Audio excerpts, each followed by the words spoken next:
Have you ever looked in the mirror and thought, I'll finally love myself when I get the promotion, when I lose the weight, when I finally find the partner?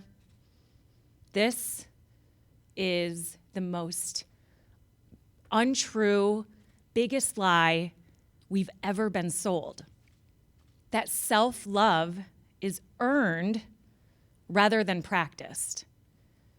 And I ask you, if you were to talk to your best friend the way that you talk to and about yourself, would they still be your best friend? This realization rocked my world, and it transformed me. For years, I was challenged.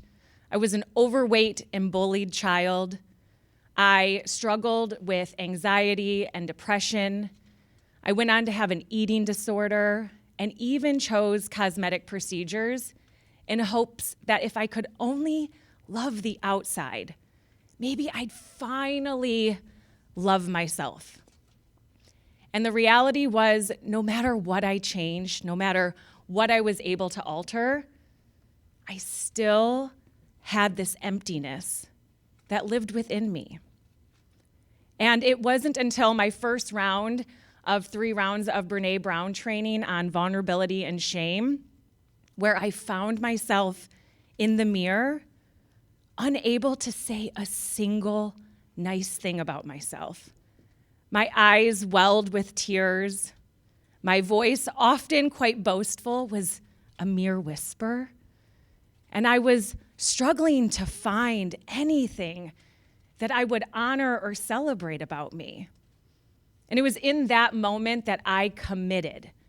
I was going to show up consistently, and I was going to give myself the opportunity to develop new way of thinking.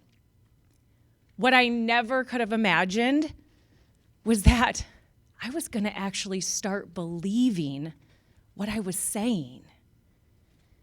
And it continued to evolve so robustly that in 2020, when social audio became the most amazing thing, and it was kind of all the craze, as my 14-year-old would say, I decided that this practice deserved to be shared with the world.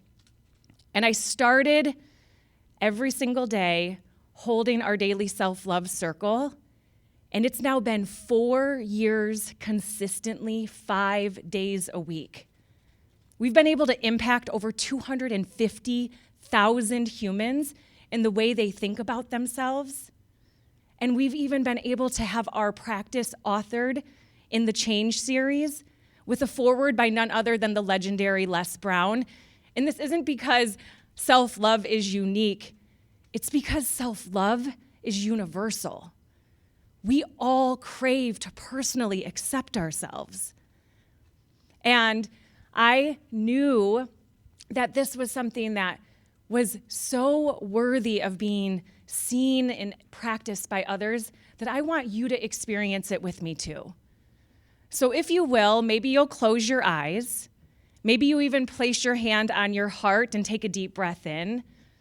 And I want to invite you into the practice. And what I want to encourage you most is that you observe what comes up for you when I share these 4 prompts with you. The first one is, what is one reason you're proud of yourself? And I want you to consider for number 2, what is one reason you are grateful for you?